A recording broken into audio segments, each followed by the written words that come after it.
다 같이 사도신경 신앙 고백함으로 기도에 시작합니다.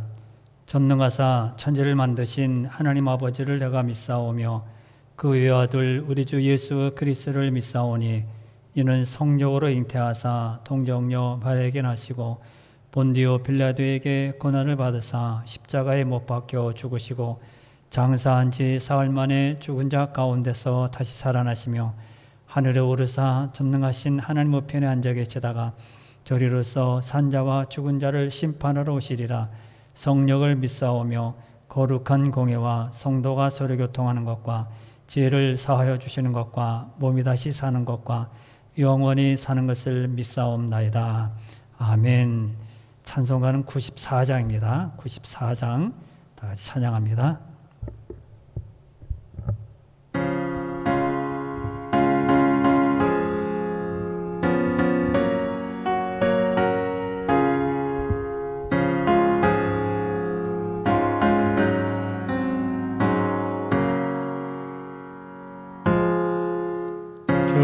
예수보다 더 귀한 것은 없네.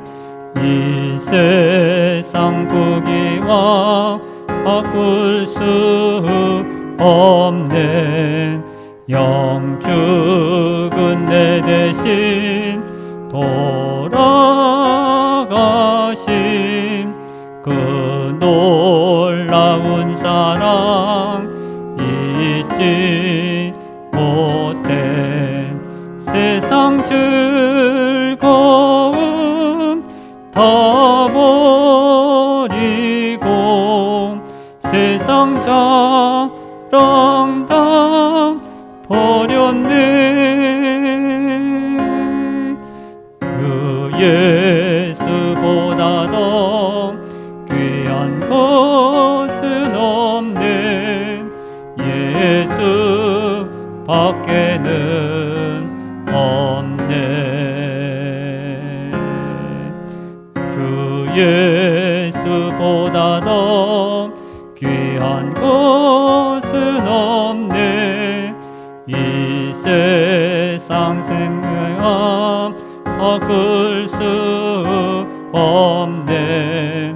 이전에 즐기던 세상 일도 주 사랑하는 마음 뺏지 못해.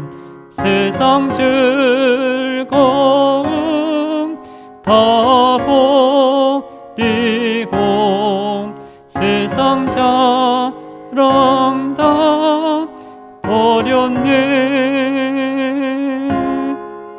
그 예수보다 더 귀한 것은 없네. 예수 밖에는 없네.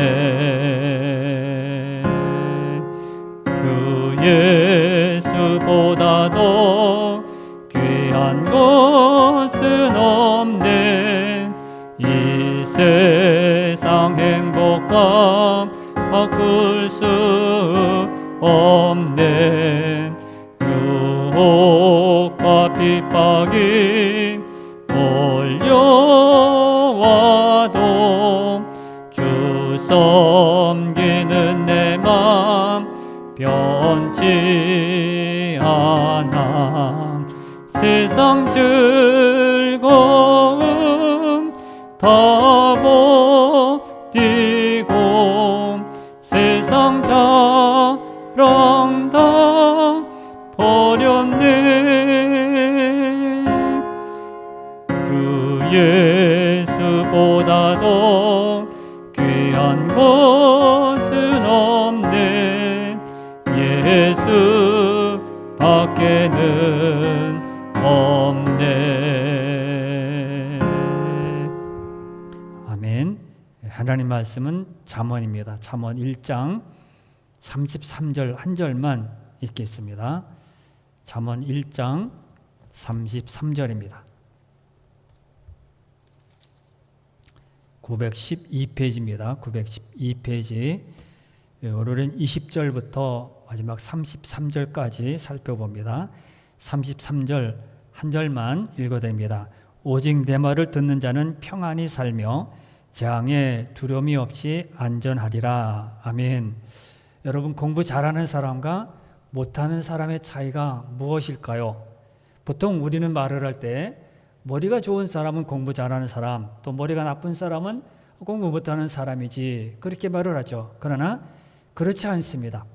공부 잘하는 사람과 못하는 사람의 차이는 아주 미묘한 것인데, 공부 잘하는 사람은 이것을 모르는구나, 모르는 것을 압니다. 그러나 공부 못하는 사람은 무엇을 모르는지, 그 모르는 자체를 모릅니다.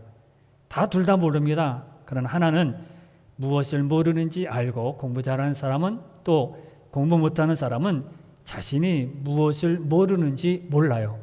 왜 내가 모르지? 그걸 모릅니다. 시험 때가 오면 공부 잘하는 사람들은 자신이 모르는 것을 확인합니다. 모르는 문제, 모르는 이렇게 공식들, 모르는 이렇게 모든 일들을, 문제들을 다시 확인해 봅니다. 굳이 아는 것을 들여다볼 필요가 없기 때문이죠. 그러니까 골라서 다시 확인하니까 시간도 줄어듭니다. 그러나 공부 못하는 사람들은 공부를 뭘 어떻게 해야 될지 모르기 때문에 처음부터 그렇게 시작합니다. 그래서 야단법석입니다. 나도 공부하고 지금 시험 준비하고 공부하기 때문에 모든 식구들을 조용히 하라고 합니다. 그러나 무엇을 잘 모르는지 모르기 때문에 처음부터 공부를 해 나가기 시작합니다. 시간도 많이 걸리고요. 당연히 능률도 나타나지 않고요. 또 성적도 오르지 않습니다. 지혜도 마찬가지입니다. 잠언은 지혜라고 했습니다. 이 지혜가 자신이 부족하다는 것을 알고 지혜를 구하는 사람이 지혜로운 사람입니다. 그러나 자신이 다 알고 나는 다 알아, 사람 이름 알면서도 저 사람에 대해서 나는 다 알아, 그리고 건물에 대해서, 비행기에 대해서, 자동차에 대해서, 모든 것에 대해서 난 다 알아. 그래서 성능이 어떻고 마가 얼마고 자동차가 몇 cc고 다 안다고 합니다. 그러므로 이 지혜도 마찬가지로 다 안다고 하는 사람은 지혜롭지 못하는 사람입니다. 부족하다는 것을 알 때 지혜를 구할 수 있는 것이죠. 오늘 말씀은 바로 그런 내용들을 다루고 있는데, 그 내용을 한번 생각해 보기로 합니다. 20절부터 23절에 보면 지혜가 우리를 부른다, 그렇게 말합니다. 자, 20절 말씀을 한번 보겠습니다. 20절을 보겠습니다. 1장 20절 말씀입니다. 20절에 지혜가 길거리에서 부르며 광장에서 소리를 높이며, 그렇게 말합니다. 길거리와 광장에서 부른다. 이건 공개적인 장소입니다. 지혜가 우리를 부르는 모습에서 공공연하게 공적인 장소에서, 공개적인 장소에서 다 부른다. 이것은 누구나 다 알아볼 수 있는 그런 모습으로 지혜를 우리가 부른다는 겁니다. 그러므로 지혜를 쉽게 발견할 수 있고 지혜를 알 수도 있습니다. 이것이 복입니다. 만약 지혜를 꽁꽁 묶어 놓았고 창고에 묶어 놓았고 열쇠를 꽉 잠겨 놓았으면 아무도 공개하지 않아서 모릅니다. 우리 중에서도 많은 사람은 지혜에 접근할 수도 없고, 그거는 이렇게 높아져야, 나이가 들어야 지혜를 구할 수 있어. 그렇다면 우리 중에 대부분 다 지혜롭지 못할 겁니다. 그런데 감사하게도 이 지혜가 길거리와 광장과 같이 사람들이 많이 모이는 공적인 그런 장소에서 우리를 부르고 있다고 말합니다. 그래서 지나가다가 어린아이를 통해서, 어떤 사건을 통해서도 그렇게 깨닫고 알게 되는 그런 지혜들이 참 많지 않습니까? 그래서 공개적으로 길거리와 광장에서 이 지혜가 우리에게 들려진다는 겁니다. 또 이렇게 말씀합니다. 21절에 보면 지혜가 어떠한 곳에서도요, 지혜가 또 이렇게 말합니다. 또 부른다고 하는데 21절을 봅니다. 시끄러운 길목에서 소리를 지르며 성문 어귀와 성중에서 그 소리를 발하여 이르되, 이렇게 말합니다. 시끄러운 골목, 그리고 성문 어귀, 이렇게 말합니다. 시끄러운 골목은 많은 사람들이 모여다니는, 많은 사람들이 모여있는 그런 것을 말하고, 성문 어귀라는 것은 누구나 볼 수 있는 그런 곳이라는 겁니다. 사람들이 많이 왕래를 하기 때문에 누구나 다 볼 수 있는 장소입니다. 이스라엘 백성들에게 성문 어귀는 재판하는 자리입니다. 성문 어귀에 사람을 불러서, 장로들 불러서 이 사람에 대해서 재판합니다. 또 공중의 자리입니다. 따라서 지혜가 성문 어귀에 있다는 것은 누구나 다 볼 수 있는 곳에 공적으로 지혜가 존재한다는 거예요. 다 어떤 곳이든 다 지혜가 다 존재한다는 겁니다.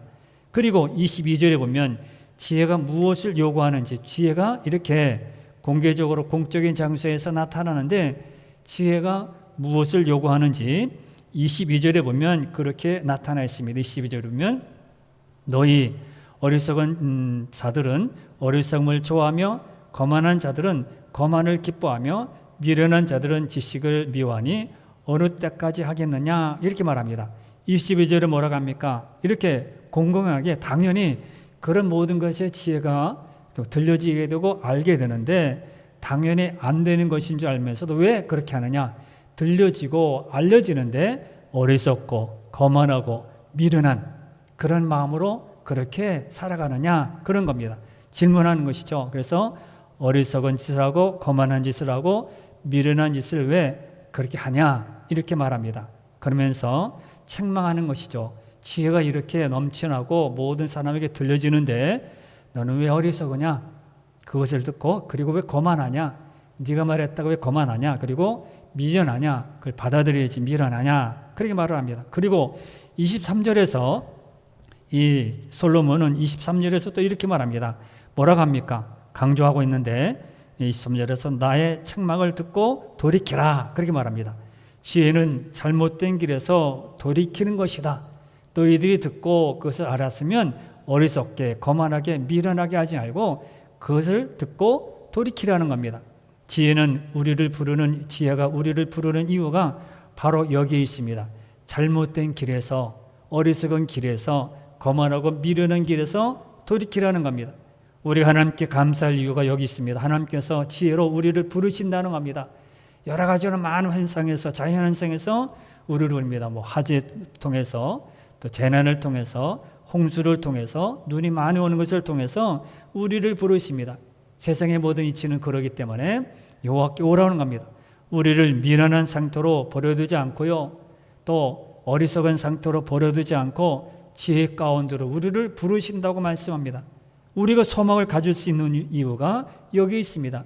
무식한 것으로, 배우지 못한 사람으로 그냥 부르시면 어떻게 합니까? 그러나 하나님께서는요, 우리를 지혜로 부르신다고 말씀합니다. 그래서 알게 되고요, 하나님이 누구냐? 하나님에 대해서 알게 되고 또 하나님을 경외하며 이거를 따르는 참 지혜로운 자가 된다는 겁니다. 너무너무 감사한 것이죠. 그러면서 23절에 계속 읽어보면 내가 나의 영을 너희에게 부어주겠다고 말합니다. 23절에서 나의 책망을 듣고 돌이키라, 그런 다음에 내가 나의 영을 너희에게 부어주겠다고 말합니다. 지혜는 유식한 말을 많이 한다고 해서 지혜로운 사람, 똑똑한 사람이 아닙니다. 그리고 지혜가 생기는 것이 아닙니다. 하나님께서 성령을 우리에게 부어주실 때에 우리 내 생각, 내 모든 말, 내 판단이 하나님께로, 여호와를 경외하는 것으로 그렇게 나아가게 된다는 것입니다.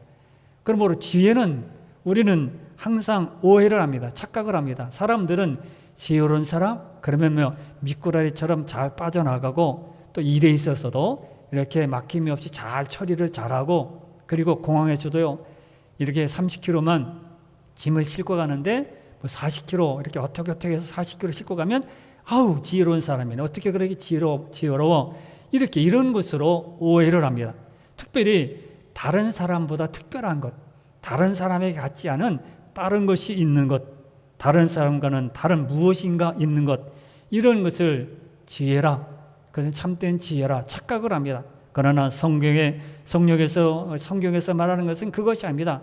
성령의 감동을 받는 사람이 참된 지혜로운 사람, 성령의 부음을 받아서 그렇게 살아가는 사람이 가장 지혜로운 사람이라는 겁니다. 왜요? 성령의 감동을 받은 사람들은요, 잘난 체 하지 않아요. 티내지 않습니다. 그건 내가 한 거야 그러면서 다 티내지 않습니다. 조금 뭐를 해도요, 티를 내고 조금 뭘 잘해서도 그건 내가 한 거야 그렇게 잘난 체 합니다. 오히려 성령의 감동을 받은 사람들은 다른 사람을 편안하게 하고요, 또 죄악의 길로 들어가지 않고요, 빠지지 않고 또 다른 사람도 죄악에서 벗어나게 만듭니다.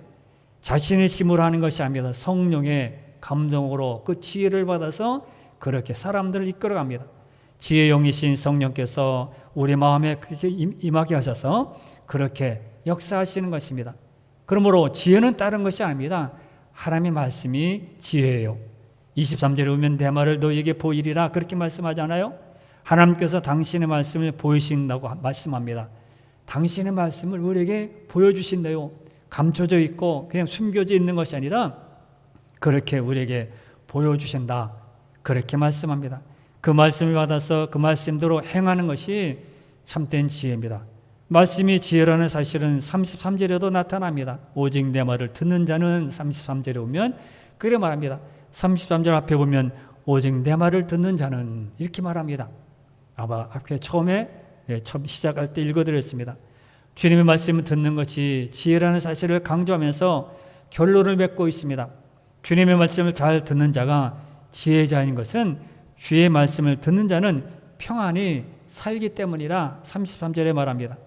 여호와의 말씀을 잘 듣는 것이 여호와를 경외하는 것입니다. 7절에서 우리가 공부했죠. 여호와를 경외하는 것이 지식의 근본이다. 주를 높이고 주를 경외하고 따르는 것이 지식의 근본이라는 겁니다. 똑똑해서 책을 몇 권 읽고 또 논문을 많이 쓰고 아니면 많이 가르쳐야 되고 그런 학문적인 지식이 많아야 그렇게 똑똑하고 지식 있는 사람이 아닙니다. 여호와를 경외하는 것이 지식의 근본이다. 지식의 모든 근본, 뿌리, 기본은 여호와를 경외하는 것이라고 말합니다. 여호와를 경외하는 것이 지혜라는 말입니다. 그러므로 주 안에서 이렇게 지식을 쌓지 않는 사람들은 아무리 많은 것을 알아도 세상의 모든 지식을 다 알아도 오히려 보면 이렇게 구멍이 뚫어진 것처럼 허전하게 되고요. 뭔가 채워지지 않는 그런 공허함이 있게 됩니다. 지혜란 하나님의 훈계와 말씀을 그대로 받아들이는 겁니다. 주를 경외하는 것이 참된 지혜라고 말씀합니다. 지혜로운 사람은 예배드리고요. 주님을 알게 되고 주님이 어떠한 분인지 알고 그 안에 무릎 꿇고 하나님을 높이며 살아갑니다. 결국 이 말씀 우리는 생각하는 것은 성령께서 우리의 삶을 주관하신다는 것이고 성령의 인도함을 따르는 사람이 지혜로운 사람이구나. 그러므로 공부 많이 하고 그런 사람이 지혜로운 사람이 아니라 성령의 인도함을 받는 사람, 성령의 인도를 따라가는 사람이 가장 지혜로운 사람입니다. 그럼 우리는 교회 안에서도요, 내가 공부 못해서 이 직분을 감당하지 못하겠다고 합니다. 내가 초등학교도 못 나와서 글을 못 쓴다고 합니다. 그러나 교회에서는요, 성경은 하나님께서는 뭐라고 말씀합니까? 성령의 인도함을 따르는 사람들은 지혜로운 사람이기 때문에 감당할 수 있고 장로님이 될 수 있고 직분자가 될 수 있고 모든 것을 할 수 있다 말합니다. 기도도 할 수 있고 대피기도도 할 수 있다고 말합니다. 그런데 우리는 거기도 못 나와서 나는 기도문도 쓸 수도 없고 기도도 못한다고 합니다. 우리는 그러지 않습니다. 말씀을 우리에게 보이시는 그 하나님의 말씀을 잘 받아 행하는 자가 지혜로운 사람입니다. 결국 우리에게 보이시는 그 말씀을 잘 받아 행할 수 있도록 성령의 인도함을 받는 자가 지혜로운 사람이에요. 성령 안에 사는 사람, 성령의 인도를 받는 사람이 지혜로운 사람입니다. 그러므로 지혜가 우리 마음에 들어오면 가만히 있게 하지 않습니다. 우둔한 자로 스스로 지혜를 찾아서 지혜로운 삶을 살아가도록 만들고 우리에게 찾아오게 만들고 그래서 하나님을 가까이 하게 합니다.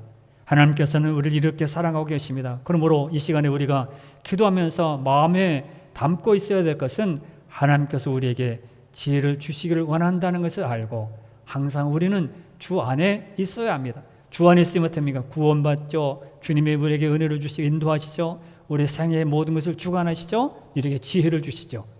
그러므로 주 안에 있으면요 행복하지요.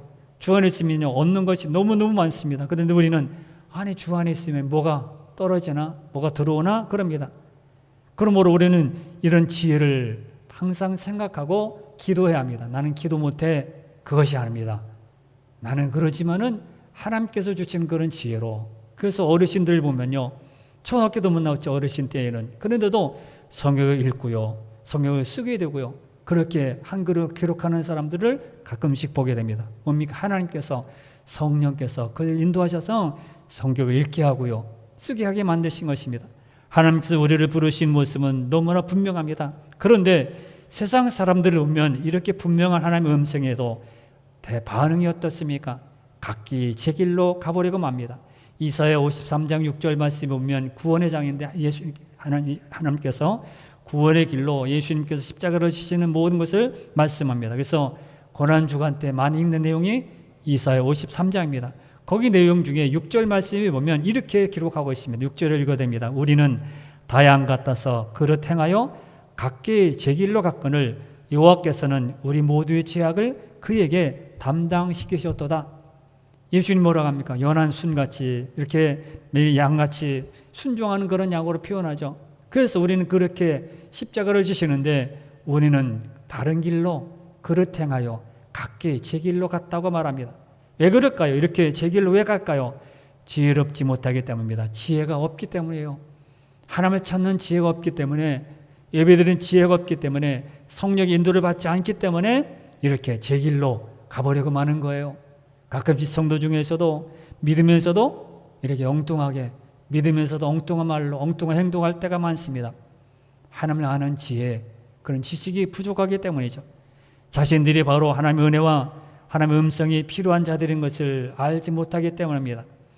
나는 주님의 음성이 필요하고 주님의 말씀이 필요하고 주님의 은혜가 필요하다는 것을 알지 못하기 때문입니다. 그래서 그들은 그 음성 듣기를 싫어한다고 말합니다. 24절을 보겠습니다. 24절에 뭐라고 합니까? 24절을 보면 하나님께서 이렇게 지혜를 모든 사람에게 감춰주지 않고 공개적으로 말씀하시는데 24절에 내가 불렀으나 너희가 듣기 싫어하였고 내가 손을 폈으나 돌아보는 자가 없었고. 듣기 싫었습니다. 불렀습니다. 누구야 이름을 불러서 어떻게 내 이름을 합니까? 하나님께서 내 이름을 부릅니다. 그러나 뭐라고 합니까? 듣기 싫어하고. 왜 부릅니까? 나를 왜 부릅니까? 그리고 뭐라고 합니까? 내가 손을 폈으나 돌아보는 자가 없고. 손을 펴니다. 손을 펴서 이리 오너라고 내 손을 잡아라. 마른 소나 잡아라. 병든 소나 잡아라. 아니면 실패한 소나 잡아라. 손을 폈지만은 돌아보는 자가 없어요. 어떻게 하나님 손 잡아서 이게 살아납니까? 이게 생명이 어떻게 살아납니까? 망한 회사가 어떻게 살아납니까? 마음이 완고하고 그렇게 모든 사람들을 다 제 길로 갔다고 말합니다. 하나님께서는 손길을 뻗고 계신데도 그들을 거부합니다. 어리석죠. 성경의 내용이 뭡니까? 한결 같이 백성들에게 손을 내밀어요. 이스라엘 백성들아, 광야도 지나는 동안에 내 손을 잡아라. 내 안에 있어야 된다. 먹을 거 입을 거 내 안에 다 있어. 손을 내밉니다. 계속 손을 내밀어요. 교만하지 말고 하나님께 나와서 내 손을 잡아라고 말합니다. 손을 계속 내밀어요. 지금도 손을 계속 내미십니다. 그런데 본문의 표현을 보면 뭐라고 합니까? 돌아보는 자도 없고 손을 잡는 자도 없습니다. 문제는요, 여기서 멈추지 않습니다. 지혜를 거부하는 것이 아니라 25절에 보면 뭐라고 합니까? 멈추고 거기서 그렇습니까? 손을 잡으면 됩니까? 그렇게 하면 되는데 25절에 뭐라고 합니까? 도리어, 아니 이것은 그것도 모자라서 도리어 나의 모든 교훈을 멸시하며 나의 책망을 받지 아니하였은즉, 이렇게 말합니다. 교훈을 멸시합니다. 그게 무슨 요즘에 지금 시대에 무슨 조던 시대인가? 교훈을 멸시하고 그것 따라서 밥 먹어? 우리는 굶어 죽어. 책망을 받지 않습니다. 돌이키라, 빨간 신호등이야. 지금 파란 신호등이 아니라 빨간불이 켜졌어. 멈춰. 그래도 멸시하고 책망을 들어도 듣지 않습니다. 재앙이 그래서 어떻게 됩니까? 하나님은 결국 이런 모습, 대적하는 모습에서 자비를 끝내 거절하시고 진노를 내리십니다. 26절에 보면 이렇게 말합니다. 26절을 보겠습니다. 26절에 너희가 재앙을 만날 때에 내가 웃을 것이며 너희에게 두려움이 임할 때에 내가 비웃으리라. 그렇게 말합니다.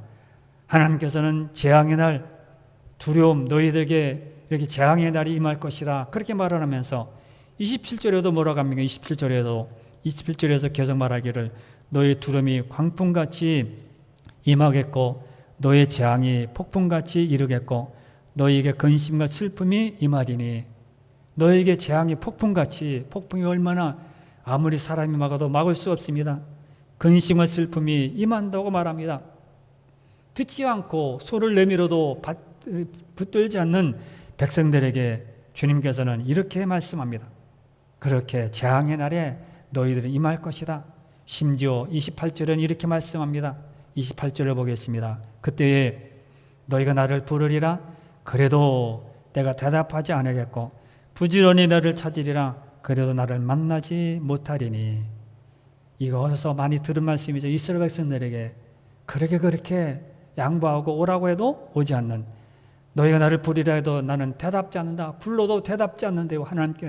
하나님 분명히 하나님께서 뭐라 합니까? 내가 내 음성을 듣고 내가 내게 부르면 내가 응답하겠고 분명히 말씀했는데 너희가 나를 부르리라 해도 대답하지 않고 부지런히 나를 찾으리라 그래도 나를 만나지 못하리라. 열심히 찾아다녀도 만나지 못할 것이다 말합니다. 기회를 주었을 때 찾아야 하는데 백성들은 그러지 않았습니다. 그래서 재앙이 임한 것입니다. 이보다 더 무서운 말이 어디 있습니까? 하나님을 찾는데 하나님께서 외면하십니다. 그렇다면 어떻게 되는 겁니까? 의지할 것이 없어요. 나를 도울 자가 없습니다. 나와 함께 할 자가 없습니다. 여러분, 여호와께서는 돌이키기를 원하시고 버리지 않습니다. 미련한 자가 되어서 자기 지혜 잘난 체하고 여호와를 부르지 않으면 안 됩니다. 내 맛에 산다고 자기가 똑똑해서 자기가 잘나서 사는 것 아닙니다. 하나님이 도우셔야 합니다. 그러면서 뭐라고 합니까? 우리가 지혜를 들으면 어떻게 되느냐? 왜 그렇게 주님께서 들으라 손을 내밀 때 붙잡으라고 말합니까? 지혜를 들으면 평안하기 때문입니다. 33절 아까 읽어드린 33절을 다시 읽어드립니다. 33절입니다.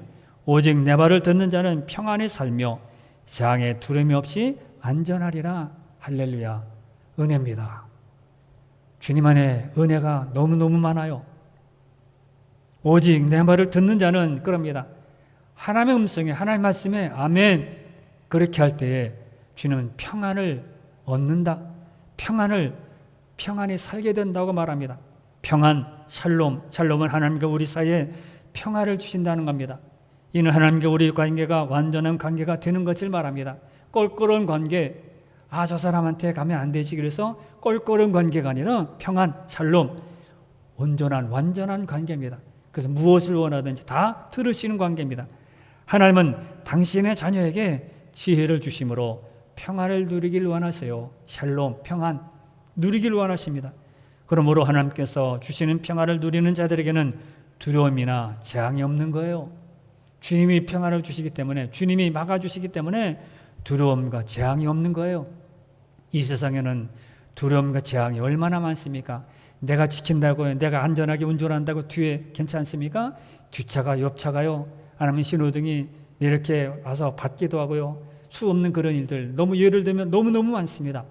그런 자동차뿐만 아니라 그런 일들, 일상적인 모든 일들 가운데서도 그럴 줄 몰랐는데 그런 일들이 우리 주위에는 너무너무 많습니다. 그러나 하나님의 말씀을 듣는 자는 뭐라고요? 평안을 누리게 된다. 두려움과 재앙이 없게 된다고 분명히 말씀합니다. 하나님이 나의 편이 되시기 때문입니다. 사랑하는 성도 여러분, 지금은 지혜를 싫어하는, 지혜를 원하는 시대가 아닙니다. 자기 잘난 맛에 삽니다. 그래서 텔레비를 가끔 보면 너무 정신 나간 사람들이 너무너무 많구나. 너무 자기 시대에 자기 잘난 맛에 사는 시대구나. 듣지 않고요, 자기 마음대로 그렇게 살아가는 시대입니다. 이 시대는 주께 와야 하고요, 지혜를 받아야 되고 참된 마음으로 분명히 주님 안에 있어야 합니다. 우리는 참된 지혜로 충만해져야 합니다. 주님의 말씀으로 충만해져야 합니다. 그래서 그와 같은 마음으로, 그리고 그와 같은 길을 가야 합니다. 이런 자에게 하나님께서는 어떠한 것이 일어나도 평안을 주신다. 두려움과 재앙이 없도록 평안을 주신다고 말씀했습니다. 이런 참된 지혜가 있는 여러분 모두가 다 되시길 바랍니다. 이 시간에도 여러분 기도할 때 하나님, 나나 나의 자녀들, 나의 가족 모두가 영적인 지혜가 있게 해 주옵소서. 성령님의 은혜로 말씀을 듣는 그런 지혜로운 자가 되게 해 주옵소서. 내 말을 듣는 자는 평안히 산다고 했습니다. 하나님의 말씀을 잘 듣게 해 주옵소서. 나뿐만 아니라 주위에 있는 모든 사람들이 하나님의 말씀을 잘 듣게 해 주옵소서. 지혜로운 자가 되게 해 주옵소서. 이렇게 기도하는 여러분들 다 되시길 바랍니다. 같이 기도합니다. 주여,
아멘.